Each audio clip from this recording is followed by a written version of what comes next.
I want to know something crazy. The hardest part about filming videos is not what you think. It ain't editing. It ain't the late nights. It's finding a video to watch. When I tell y'all I was scrolling, couldn't find nothing, gang. Shit is terrifying. Like, oh my gosh. I didn't need to sometimes I need to go on like TikTok or something and just look at stuff to see what I want to react to, bro. Cause this is ridiculous. If people ain't uploading, like if I ain't got like my normal rotation of people that ain't uploading, I try to literally watch everything. You feel me? I don't like just watching one thing. I kind of just like to react to a lot of stuff. But it should be hard, especially when it's nothing on there. Like for me, I try to react to like newer things. You feel me? So something dropped like a day or two ago. For me, I try to react to that. But for me, everybody don't upload every single day, so it be hard sometimes. But we got a video from Unseen. I don't know if I ever reacted to this channel. But it says college girls goes missing until cops see this on camera. The case of Lauren McCluskey. Ha! Locked in, brother. Talk to me. Pay attention to the man in the Deadpool costume. This footage shows him walking through a college campus parking lot in broad daylight. For the past 2 weeks, the man has been stalking this student, 21-year-old Lauren McCluskey, and on October 22nd, 2018, Lauren disappeared without a trace. October wait, this nigga got a Deadpool costume on? We should have arrested him off today. Campus police department. It's not even Halloween. She had been receiving threatening text messages from unknown numbers. In the following week, she called the cops a total of 14 times, but no one believed her. Oh, yo, the hiccups, bro. October 9th, 10 days before the man was seen in the parking lot, security cameras from the university capture Lauren meeting with her boyfriend, Sean Fields. According to her roommate, she was planning to break up with him that very same day. The problem is, Sean Fields is not his real name. The circumstances surrounding Lauren's disappearance would remain a mystery if it wasn't for the clues she left behind. She made sure someone would find out the truth about what happened to her and expose the man in the Deadpool costume. Yo, can we talk about like how she did it? It's like kissed his mate, thought everything was happy. They talking about. First of all, that was a lot of information just thrown at me at one time. I'm trying to react to everything real quick. So number one, she's gonna break up with him that day. They looked happy as hell. Oh my gosh. Like you would have never thought them words was gonna come out of his mouth right there, right? That's number one. Number two, they talking about that's not his real name. Who is this then? And it's the same. I'm pretty sure that's the same guy, right? Very skilled at getting what he wanted. Someone who you shouldn't believe a word of what they say. The year is 2013. Keyboard Lauren a little dirty, lives with her 2 loving parents, Matthew and Jill, in the small town of Pullman, Washington. She has a happy childhood, doing well in school, and has many close friends. She was the kind of friend that you could rely on. It wouldn't matter the time or the day. If you needed someone to talk to, Lauren would be there for you. Growing up, Lauren showed a natural talent and passion for sports. She was incredibly fast and agile, impressing her parents from an early age. Lauren was just athletic from the very beginning. She could climb trees at 2 years old and she had no fear. She was pure determination. With her parents' encouragement, what's that shit called? Quickly discovering a talent. I forgot what that shit called. At only 10 years old, she earned 2nd place at the USA Junior Olympics. And by the end of high school, the University of Utah recognized her excellence and granted her a scholarship. It's now September 2015. Lauren and her parents arrive at the vibrant Salt Lake City campus, home to over 20,000 students. Her parents are anxious about leaving their only daughter at college, hundreds of miles from her small town. But Lauren's confidence and maturity help her quickly make new friendships, including her new best friend, Alex. We were roommates our freshman year, and we became instant friends. For the next 3 years, Lauren Why that shit look like that shit was filmed in the 80s or something, like, and determined, focused on her studies. It's not 1080p, baby. And of course, spending time with her many close friends. Her eyes lit up when she talked. Super smart. You didn't just see her as an athlete. She was a comedian. She was also a dancer. She did extremely well. She was very excited about graduating.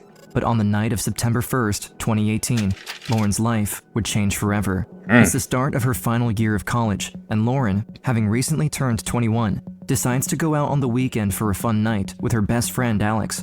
It's Saturday night. Downtown Salt Lake City is bustling with nightlife as students fill the streets and bars. Lauren and Alex arrive at the entrance of the London Bell, a popular bar in Salt Lake City, known for their live music and dancing. and conveniently, only 15 minutes away from their dorm. Before entering, they're stopped by the bouncer, a friendly and charismatic man standing over 6 feet tall. He greets the two young women with a smile and introduces himself as Sean Fields before letting them inside the establishment.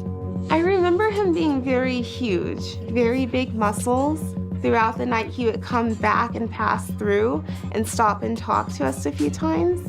It's now midnight, and after a full evening of fun, the girls decide it's time to head home to get a good night's sleep, as they both have studying to do the next day. Lauren walks toward the bar's exit, when suddenly, there's a hand on her shoulder. It's the man she's been sharing glances with all evening, the handsome bouncer, Sean.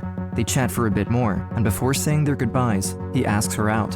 She gave him her number and they made plans to go on a date later that day. It's now September 2nd. Okay. Lauren gets ready for her first date with Sean. In her life, Lauren has never had a serious boyfriend, and so far, Sean is ticking all the boxes. He's considerate, friendly, attentive, and they both bond over their college life since he's a student as well, majoring in computer science. Although he's a bit older than her, at 28 years old, Lauren feels safe and happy with him. At the end of the date, the young college student goes back home with a smile on her face. Sean is everything she could hope for, a gentle and dedicated student, but also an independent man with a part-time job of his own. It sounded sort of old-fashioned the way that he was paying attention to her. He took her out for dinner and bought her flowers and asked her to be his girlfriend. She clearly seemed very happy about her relationship. It started off really good, like a fairy tale. But soon, Lauren's close friends notice unusual behavior in the new romantic relationship, which suggests it isn't as rosy and loving as it first seemed. Like what? She said he told me to wear a t-shirt and jeans, so that's why I'm wearing this. Her friends become concerned, noticing What? the independent Lauren they know and love now seems to be questioning her every decision. The affection and devotion Sean gives her now looks much more like obsessive and controlling behavior. He constantly harasses Lauren over texts and calls, and she would always answer, seemingly fearful of what would happen if she didn't. Why do you have to answer your phone when that person calls? And she's like, you know, they really want me to answer my phone right away because they just want to make sure where I'm at, what I'm doing, and if I'm okay. Nah, like, hold on, time out. I wouldn't even see like it's crazy to try to speak on this because like, you feel me? I'm pretty sure I know he did some bad things in this video, right? But at the same time, it's like I'm not possessive when it comes to shit like that. You feel me? When it comes to like, it's like I don't know how to get my take on that, y'all, because it's like, was that so? Now what she said about, oh, I'm wearing a t-shirt and jeans because he told me to. Now that's crazy. That's crazy. You feel me? Like, I'm the type, like, I try not to get like too much on that. You feel me? Of like what my significant other is wearing. You feel me? Like, you can wear what you want when you with me. Now, like, when you got like something crazy on, then I might have a little take on that. You feel me? Cause like, why would you even wear that if I'm not with you? Type shit. Now, if I'm with you, you can really wear what you want. But like, you want to go to the club and your ass is out and all that? Nah. Well, you know that. But as far as him texting her, like asking her where she at and stuff like that, I don't. That's not too bad. Now, if he like overdoing it, like he sent a message and she'll say nothing back in like 5 minutes, he like, what are you doing? Why you ain't answer my text and all that? You probably doing something. That's doing too much. But just asking your girl stuff where she at, that's cool though. But I think they say he was being like a little Sean crazy. Spends all of his time with Lauren, basically living with her on campus. He makes friends with other students in her dorm, and with these connections, he can freely move through her building without a key card. Lauren becomes more and more with. See, I tried to give my man a benefit of the doubt. I didn't hear that. Spoke too damn soon. They talking about he made friends with people on campus so he can get up in that joint easy.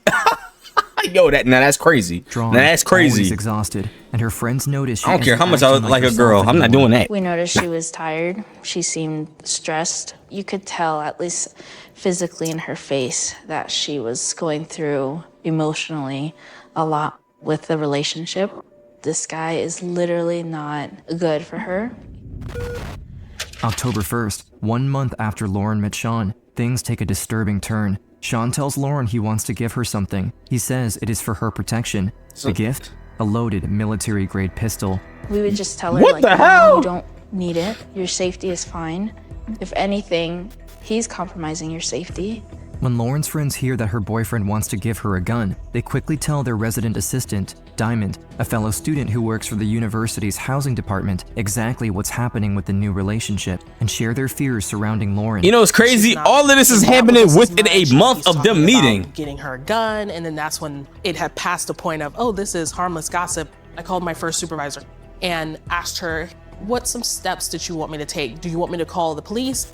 Surprisingly, Diamond is not told to contact the authorities, but rather send an email to the university security and explain to them the details of the escalating situation. And so, on October 2nd, one day after the unsettling gift, campus security receives the first alarming email about Sean Fields. The concerns are mostly centered around Lauren and that she may be in a potentially harmful relationship, but also that her non-resident boyfriend has been on campus frequently, and that he might be acquiring a weapon for her, and there are suspicions that he's even tracking his girlfriend's movements.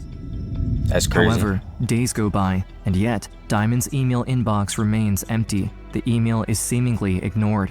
Then, only a few days later, on October 9th, Lauren makes a frightening discovery of her own. She finds Sean's ID card, but somehow, only the photo matches.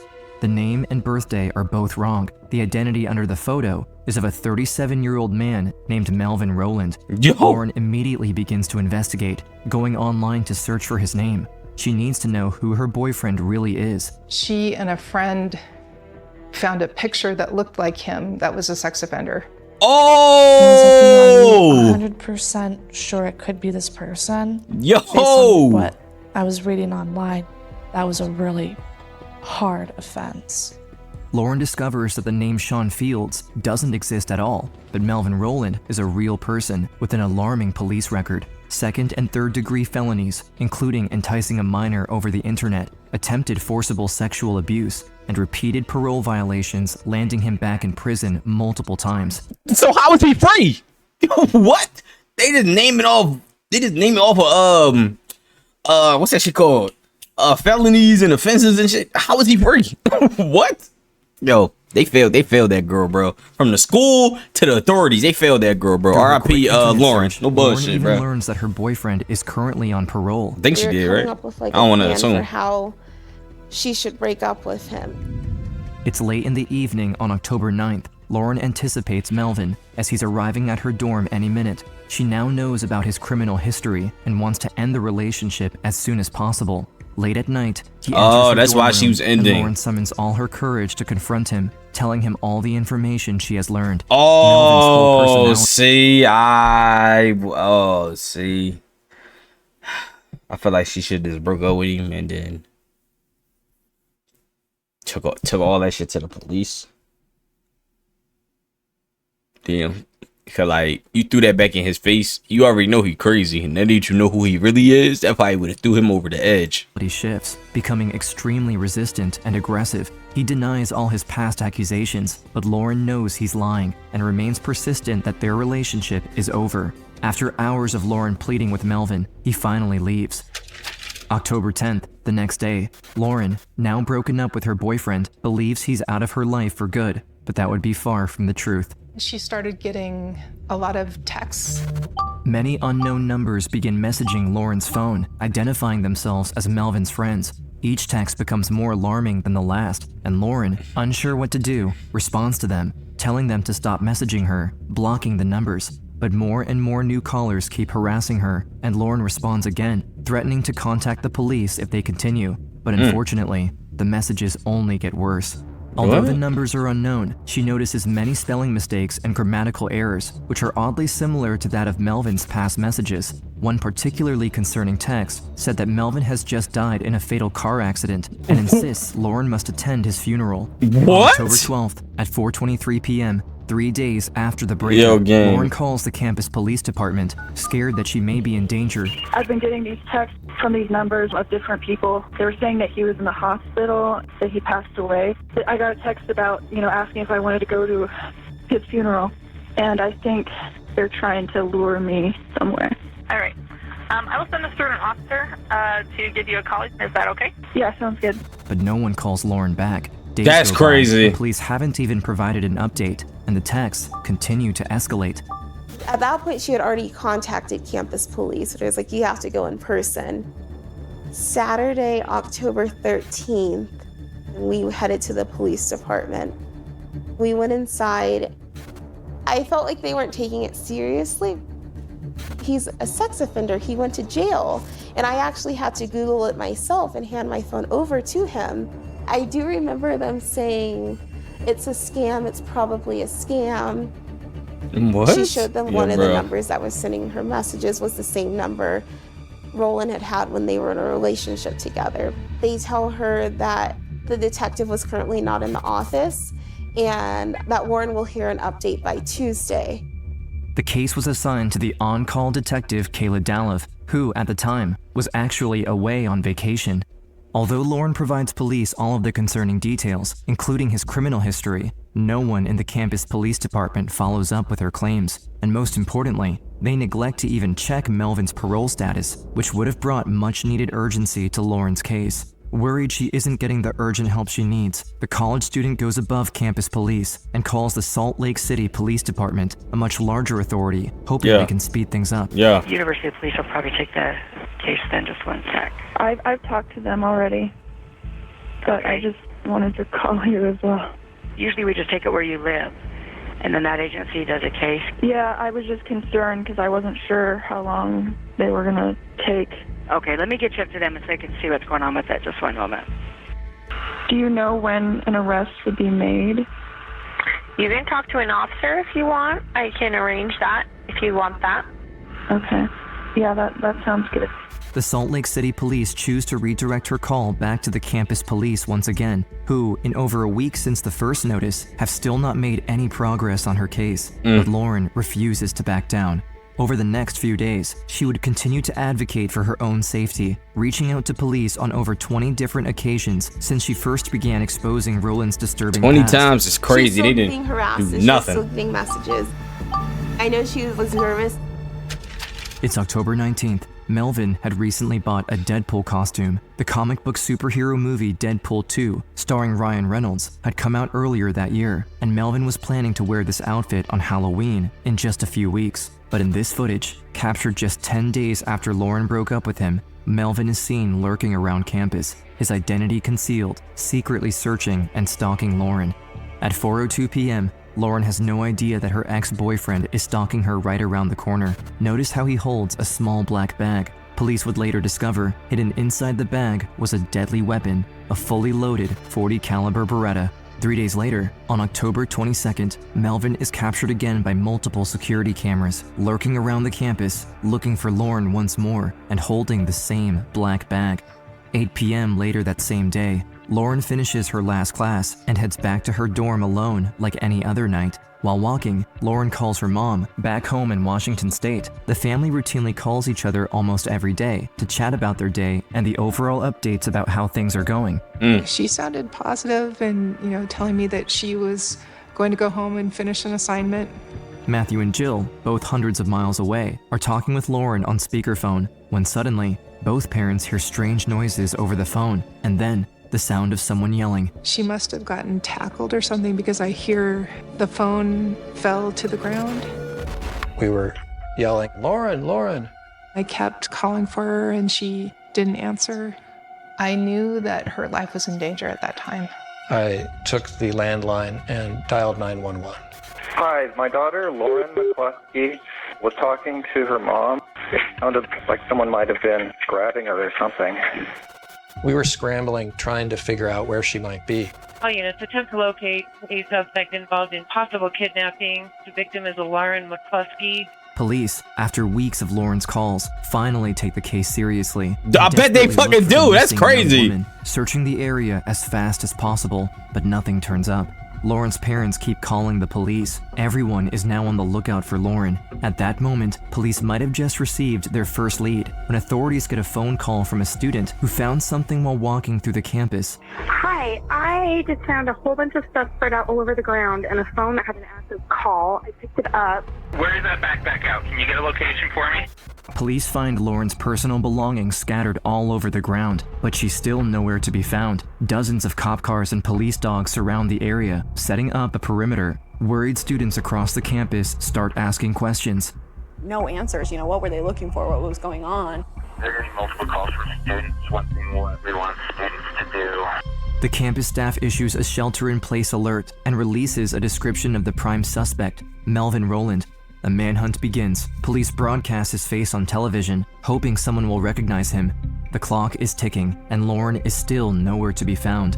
I'm calling about my daughter, Lauren McCluskey, that's missing. We do have officers on scene handling right now. We're actively looking for her. We're doing everything we can to track her down. Finally, police review the security cameras and notice a man matching Melvin's description heading away from the college grounds. At 8:21 p.m., Rowland is seen leaving the campus parking lot on foot. He proceeded to walk to a nearby light rail station before getting picked up by a driver. Hours go by, and police have no idea where he is or what he's doing, until, later that night, a terrified woman contacts law enforcement, telling them she recognizes the man wanted on the television. I saw the picture of this guy, and then I saw that he may have been picked up in a silver Sonata, which is like a description of my car. I saw the picture, but the name isn't the same, or the age. The woman tells police that Melvin, who once again assumed a different identity, went out with her that evening. She says they had met through an online dating app. What? She had agreed to pick him up at the train station before going out to dinner and spending time at her place. Oh, that was He took a shower him. at her home. Yo, and then gay. left after midnight. An hour later, 1 a.m., Melvin is spotted by a police officer walking near 200 East and 500 South in downtown Salt Lake City. I have officers chasing your suspect on the shooting. He is in foot pursuit right now. Melvin runs down the sidewalk, evading police. The officers close in on him, but he slips away, breaking into a nearby church and barricading himself inside. What? The neighborhood is locked down, and no one knows what to expect next. And then, without warning, gunshots echo loudly. Police must act now. They force their way in through the large wooden doors, guns raised. Once inside, they find Melvin Rowland's lifeless body. We have your suspect. He killed himself. Wow, bro. While police were on the hunt for Melvin, they were simultaneously looking for Lauren. They found her belongings and searched her dorm, but they couldn't find her. Later that evening, police eventually find the vehicle Rowland was driving, a small silver 4-door car. The authorities approach it, examine it closely, only to find a body inside. Acting quickly, the officer calls for urgent medical attention. We need an ambulance. In the north parking lot. Silver Buick Lancer. Medical. On the night of October 22nd, Lauren's parents receive a phone call from the university's track and field coach, telling them news that no parent ever wants to hear. And I said, "Is she okay?" And he said, "I'm sorry, she's not. She's gone." I just started crying. It was like trauma, like getting hit by a baseball bat. I remember getting a text from Mrs. McCluskey. She said that we lost her.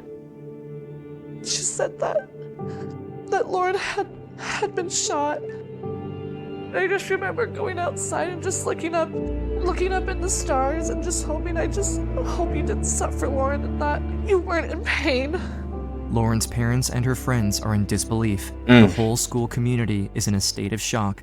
Days after her That passing, campus failed the her, school yo. holds a vigil to grieve the loss of Lauren. She was an amazing, genuine, and caring person. And she will be really missed. Matt and Jill McCluskey are in disbelief at how the campus police department could have overlooked their daughter's repeated. That's what I'm pleas for saying. help. They failed Pleas her, seem yo. to go unheard. Facing widespread criticism, the university holds a controversial press conference where the president states that there was nothing the campus security could have done to prevent Lauren's tragedy. This report does not offer us a reason to believe that this tragedy could have been prevented. I was shocked that she would say that. I just felt sick to my stomach. These parents lost their kid. She is gone, and you have the audacity to try to cover your ass. Talk your shit, girl. Times that she was trying to get help from the police, when in fact it should have just been one phone call.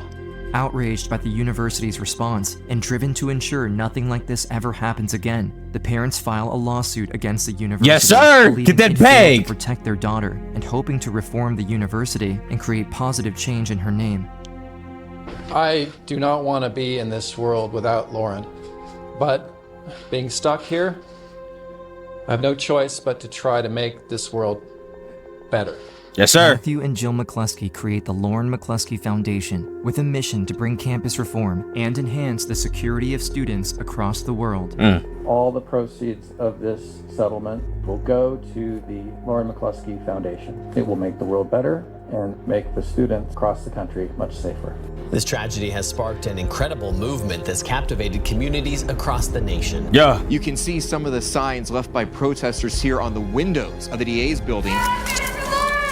Justice for Lauren! Yeah. Since death, they've made huge changes in almost every aspect of safety, changes within the police department, to housing, to new task forces, to faculty training, pledging to build an indoor track and field facility bearing Lauren's name. And Lauren is honored and remembered every day.